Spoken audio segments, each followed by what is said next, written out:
Di era digital saat ini, perkembangan teknologi seperti artificial intelligence atau biasa kita singkat sebagai AI dan media sosial membawa perubahan besar dalam kehidupan kita. Fenomena ini dikenal sebagai digital disruption, yaitu perubahan besar akibat kemajuan teknologi digital yang memengaruhi berbagai bidang, termasuk dunia kerja. Perubahan ini menghadirkan banyak kemudahan, namun juga tantangan.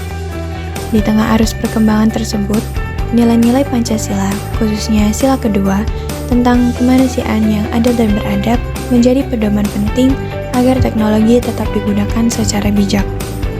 Lalu, apakah digital disruption menjadi tantangan atau justru peluang?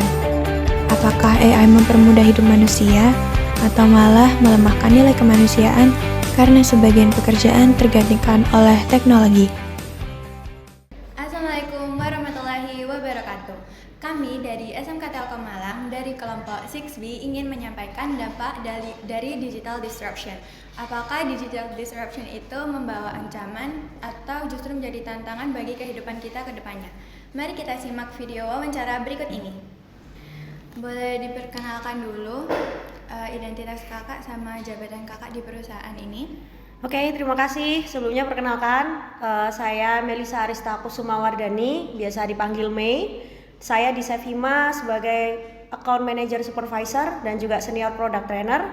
Untuk pengalaman sendiri, saya di Sevima saat ini sudah 6 tahun lebih. Jadi ini adalah tahun ke-7 saya.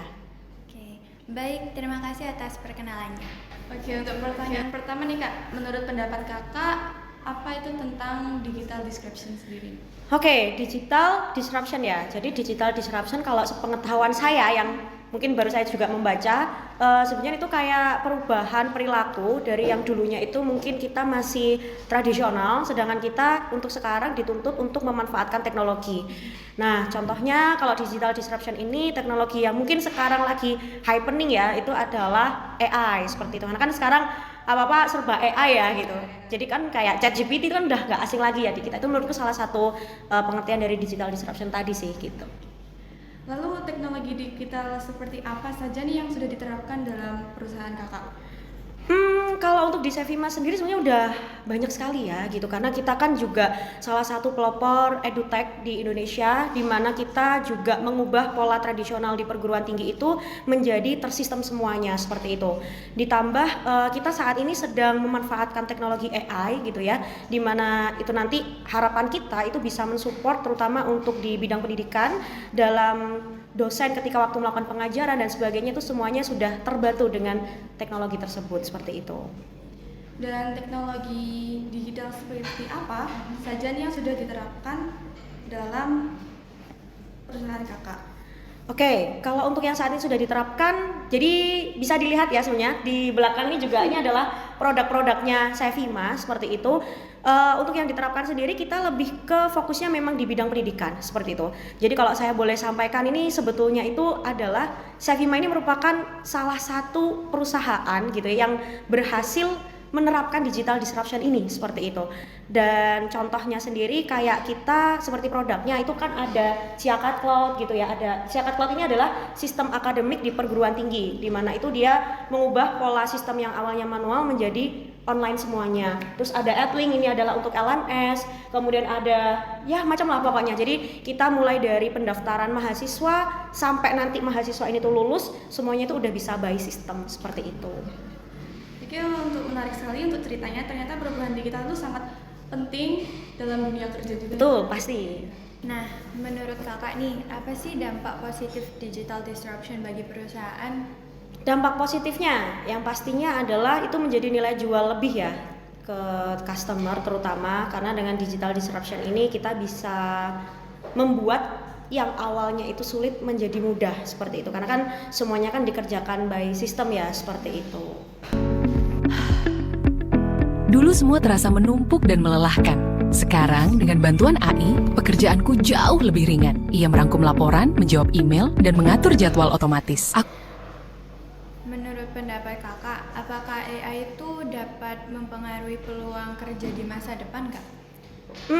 Tergantung sebetulnya ya. Kalau kita AI ini kan sebenarnya juga bisa mengerjakan suatu hal yang itu juga awalnya kita ngerjain sendiri. Contoh kayak mungkin dalam mengolah data dan sebagainya, itu kan sekarang semuanya udah bisa by AI ya gitu. Tapi apakah itu akan berpengaruh peluang kerja? Saya rasa sih mungkin ada. Tapi kalau misalkan kita bisa mengikuti seperti kayak perkembangannya AI, kan kita juga bisa mungkin menjadi developer AI-nya itu bahkan ya. Jadi seharusnya sih tidak yang terlalu berdampak ya gitu.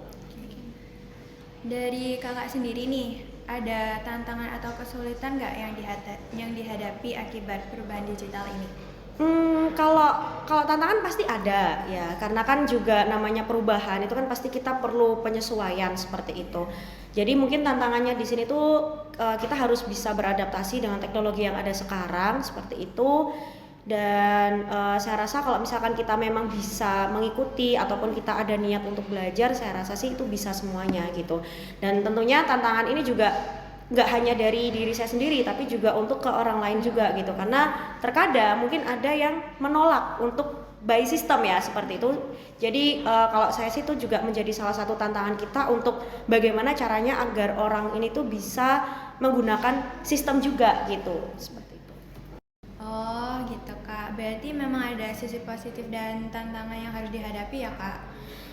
Ya pasti, kalau tantangan ini kan namanya juga perubahan tadi, pasti itu kan ada gitu ya. Dan kalau saya melihat di Sevima ini justru itu bukan menjadi, kita tuh bukan sebagai dampak korban digital disruption sih gitu. Justru kalau saya melihat Sevima ini merupakan hasil dari implementasi yang berhasil adanya digital disruption tadi, terutama di dunia pendidikan. Karena seperti perusahaan kita kan juga bergeraknya di bidang edutech ya, jadi kita fokusnya memang di dunia pendidikan, terutama untuk di perguruan tinggi seperti itu. Terima kasih kak. Oke, terima kasih. Oke, bagaimana pekerjaan kakak sebelum adanya AI dan setelah adanya AI? Mungkin bisa dijelaskan dari perbandingan dulu dan sekarang.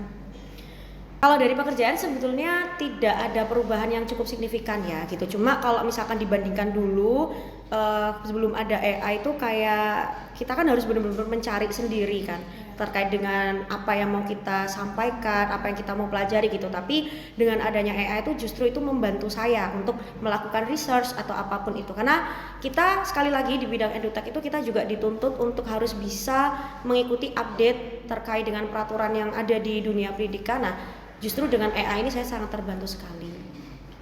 Kalau boleh tahu berapa lama sih kayak waktu pekerja dalam pengerjaannya sebelum adanya AI dan sesudah adanya AI? Apakah lebih efisien waktunya gitu? Kalau lebih efisien pasti, karena dulunya mungkin yang harus perlu berhari-hari gitu ya, berhari-hari untuk research.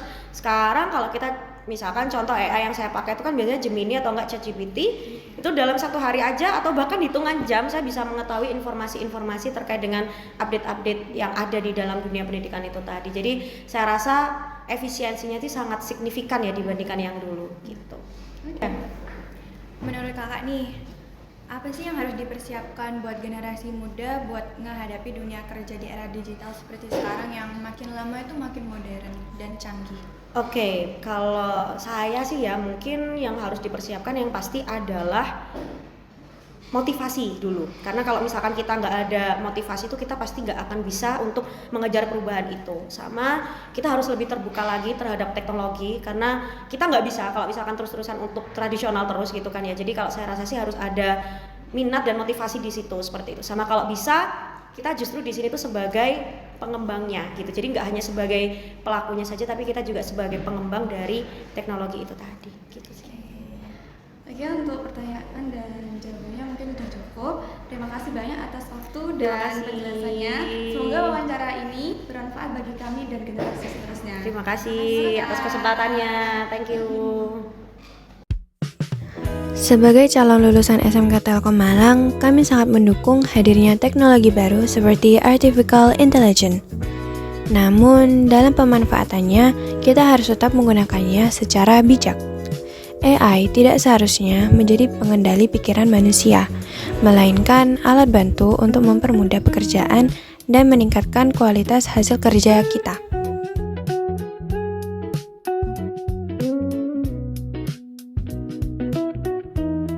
Di zaman digital dan AI yang semakin maju ini, perubahan tidak bisa dicegah. Teknologi bukan untuk dilawan, pengetahuan, tetapi harus dipahami agar kita bisa menggunakannya secara bijak. Seperti peribahasa Jawa, ngeli nanging ora keli. Kita harus mengikuti arus perkembangan zaman tanpa kehilangan akal, etika, dan budi pekerti.